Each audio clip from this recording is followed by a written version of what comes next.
What's going on, everyone? Dark Synth here, and I just want to bring you a few gameplay changes I would like to see within Street Fighter 6 Season 3. Let me know what you think of these changes down below.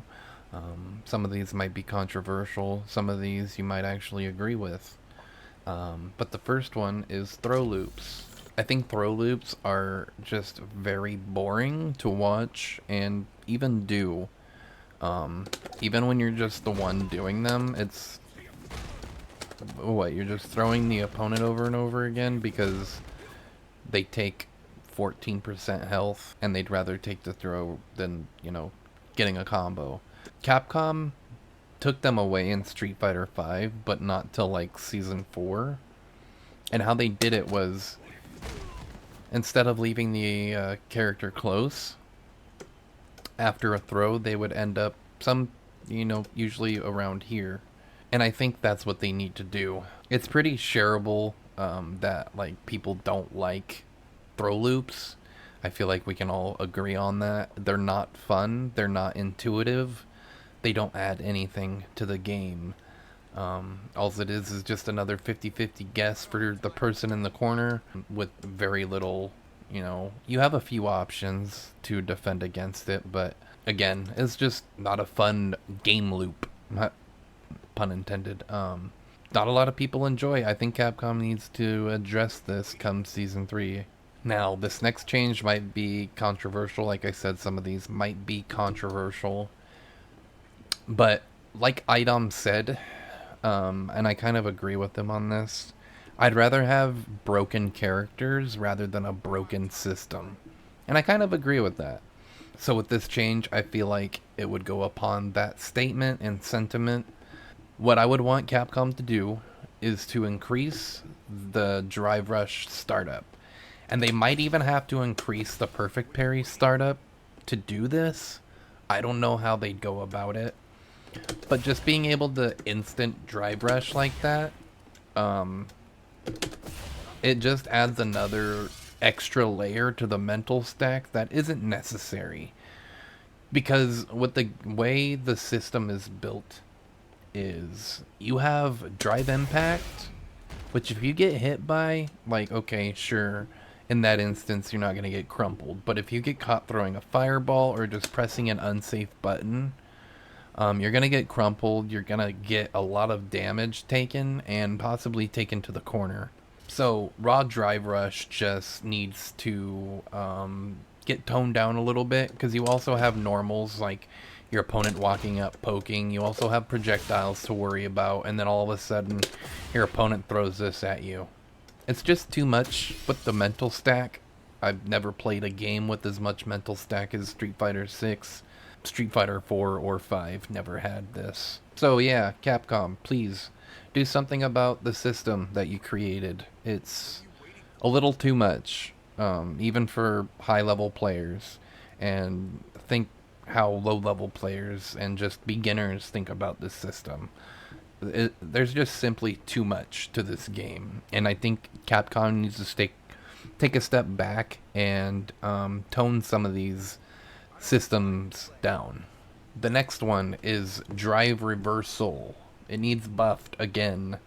The last buff they did was just they gave us wake up drive reversal, but that didn't really address making it better.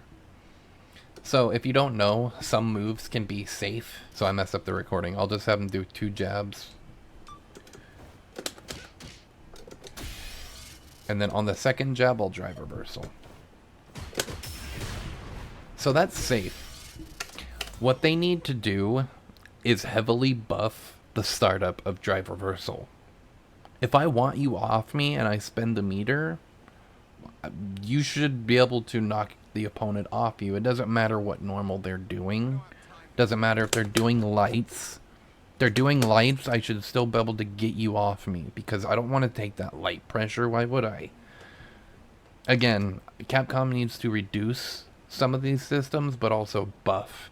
And I think this is mainly the only system mechanic I can think of that they need to buff. Because drive impact, drive rush, drive parry, they're all fine. Actually, we're going to get into drive parry here in a minute.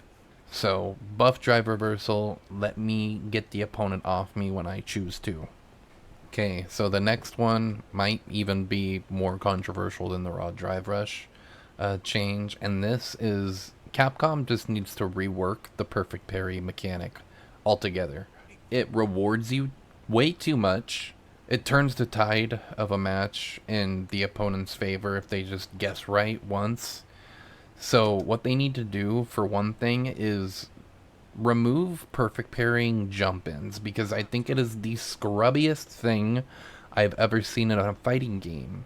You should not be able to throw a fireball and then, oh, they're gonna jump in on me, and oh, I can just, happen to perfect parry since I can't DP and I lack skills in this game. Do you know how much skill that fucking took right there? I pressed 2 buttons. Come on, Capcom. That please. This shouldn't be allowed. You shouldn't be able to just perfect parry a jump in and then take your opponent to the corner or possibly even do a decent amount of damage. Yes, the damage scaling is bad, but that's not the point. It's not about the damage. It's about getting a free punish into taken to the corner.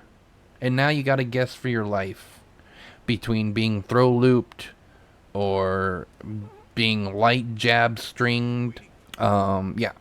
Capcom, please. I just wish this game goes in a different direction in Season 3. That's kind of why I'm not playing it a whole lot. I will probably start playing it again more here and stream it. Just playing different characters and not taking it as seriously as I was. I was trying to shoot for 1700 MR, but I don't think I want to do that anymore. I think I'm just going to try to have fun with the game and play other characters. But that's it for this video. If you enjoyed it and agree, let me know in the comments below, and even like and subscribe if you want to see more content like this and just fighting game guides in the future. This is Darkson signing out, and I hope you take care. Peace.